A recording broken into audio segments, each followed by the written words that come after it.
Ng paglalaro, pagsali sa programa sa paaralan at paligsahan. Pero bago yan, atin ang subukin. Handa ka na bang simulan ang araling ito? Bago mo matuklasan ang mga tatalakayin, sagutan muna ang mga sumusunod na pagsubok. Sa iyong sagutang papel, iguhit ang masayang mukha kung ito ay nagpapakita ng pakikiisa at malungkot na mukha naman kung hindi. Para sa unang bilang, masayang mukha. Pangalawang bilang, malungkot na mukha. Pangatlong bilang, masayang mukha. Pang-apat na bilang, malungkot na mukha. At panghuling bilang, masayang mukha. Araling ikapito.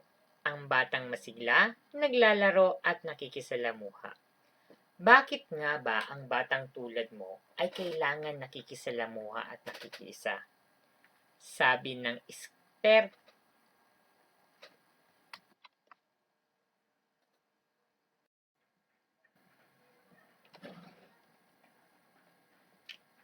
Araling ikapito. Ang batang masigla, naglalaro at nakikisalamuha. Bakit nga ba ang batang tulad mo ay kailangan nakikisalamuha at nakikiisa?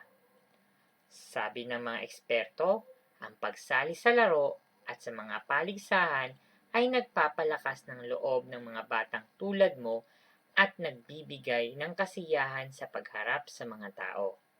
Kapag ikaw ay nakikisalamuha, nabubuo rin ang iyong kumpiyansa sa iyong sarili.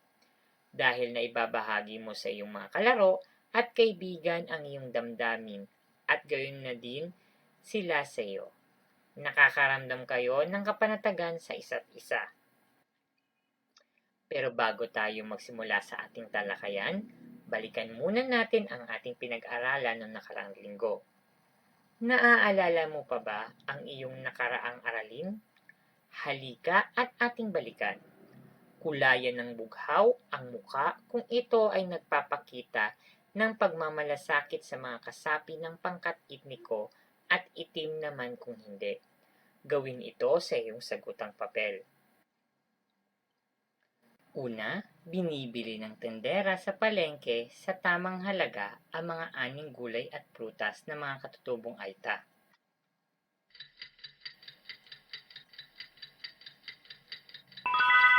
Ang tamang sagot ay bughaw. Si Tamak ay isang igorot na pinagtatawanan dahil sa kulay ng kanyang balat.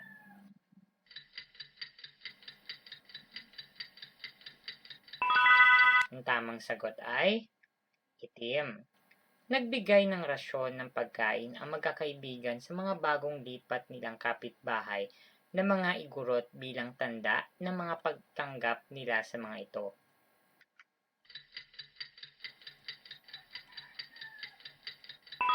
Ang tamang sagot ay bughaw. Hindi tinulungan ng mga awtoridad ang mga lumad na naapektuhan ng bagyo.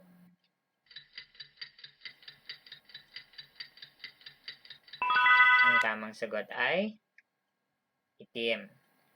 Pinahiram ni Nika ang kaniyang bagong laruan kay Josephine na isang badyaw.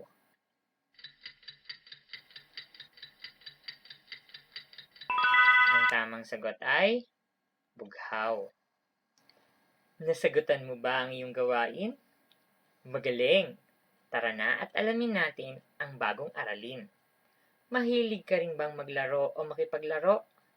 Kilalanin natin ang bata sa kwento at alamin kung bakit nga ba ayaw niya makipaglaro sa ibang mga bata.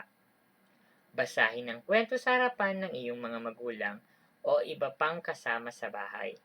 Sagutin ng mga sumusunod na katanungan, gawin ito sa sagutang papel. Ang pagbabago ni Dino ni Benidel C. Rodrigo. Si Dino ay isang mahiyaing bata. Mahilig siyang maglaro, ngunit hindi tulad ng ibang bata sa paligid niya. Si Dino ay naglalarong mag-isa. Kapag siya ay niyayaya ng mga kaibigan niya, lagi siyang tumatanggi dahil nahihiya siyang makipaglaro sa kanila. Isang araw, dumating ang tiyahin ni Dino kasama ang anak nitong si Marco. Tuwang-tuwa si Dino nang malaman niyang isang linggong mamamalagi sa kanila ang pinsan niyang si Marco. Masaya rin siya dahil sa wakas, ang gusto niyang kalaro ay dumalaw sa kanila. Nag-umpisa nang maglaro si Dino at Marco. Inilabas ni Dino ang kaniyang mga laruan. Masaya silang naglaro at sumigla si Dino na dati ay tahimik lamang. Isang umaga habang naglalaro ang dalawa, nakaramdam ng inip si Marco. Lumabas siya ng bahay at nakita niyang may mga naglalaro sa labas. Dino, pumunta tayo doon at makipaglaro kasama ang ibang mga bata, wika ni Marco. Ikaw na lang, Marco. Nahihiya kasi ako makipaglaro sa kanila, sagot ni Dino. Ah, huwag kang mahiya sa kanila. Mga bata rin sila katulad natin. Kaya kung ano ang kaya nilang gawin, tulad ng pakikipaglaro, kaya rin natin. Payo ni Marco sa pinsan. At nasisigurado kong sabik din silang makipaglaro sa iyo, dagdag ni Dino. Sige na nga. Susubukan ko, pasya ni Dino.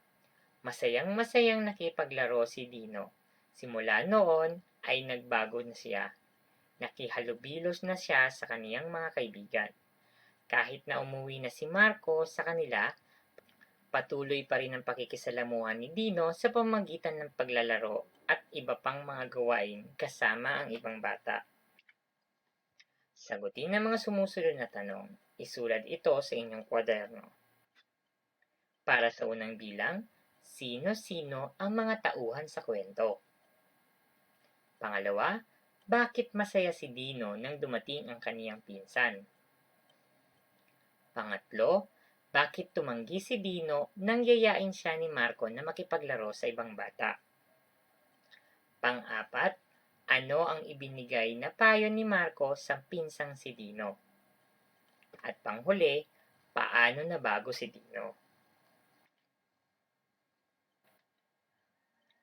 Ang pakikisa ay nagbibigay kaligayahan hindi lamang sa iyong sarili, pati na rin sa mga taong nakapaligid sa iyo.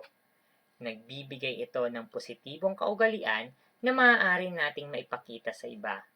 Katulad ng pakikipaglaro, gaya sa kwento ng batang si Dino, mas maligaya siya noong sinubukan niyang makihalubilo sa mga kaibigan niya.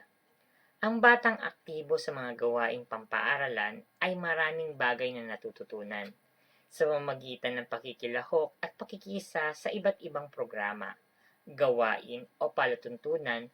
Mas nalilinang at napapaunlad mo ang iyong sarili. Huwag kang mahiya o magdalawang isip na makihalubilo sa iba, lalong maging palakaibigan at magkaroon ng magandang pakikisama sa iba. Para sa inyong unang gawain, sa inyong sagutang papel, gumamit ng puso sa bawat bilang. Kulayan ng pula ang nagpapakita ng pakikisa at pakikibagay, at berde naman kung hindi. Para sa unang bilang, pinasali ni Lisa at Nina si Ari sa kanilang laro. Pangalawa, masayang tinanggap ni Ali ang alok ng guro na lalahok siya sa sayaw. Hindi sumipot sa practice si Eman ayon sa schedule.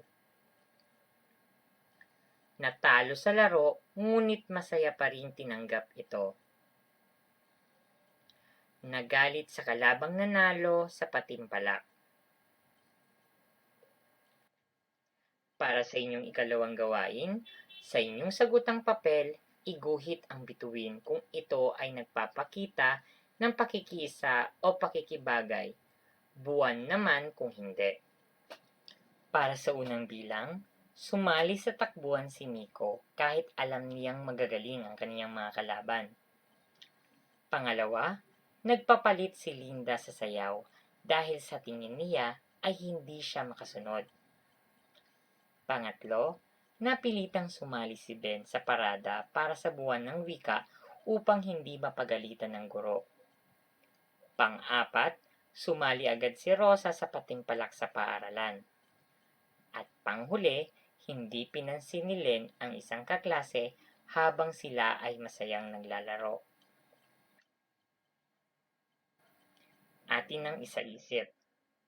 Ibahagi ang iyong karanasan tungkol sa pagpapakita ng pakikiisa o pakikibagay sa gawain. Gawin ito sa iyong sagutang papel. Ating isagawa. Sa iyong sagutang papel, kulayan ang masayang muka kung nakakaramdam ka ng kasiyahan sa sarili sa bawat sitwasyon. Kulayan naman ang malungkot na muka kung hindi. Para sa unang bilang, nakikipaglaro ako sa aking mga kaibigan. Pangalawa, nagagalit kapag hindi nananalo sa laro o paligsahan. Pangatlo, sumali sa paligsahan sa paaralan. Pang-apat, napilitan kang sumali sa quiz bee. At panghuli, nanalo ang iyong kupunan sa larong touchball. Para sa inyong pangwakas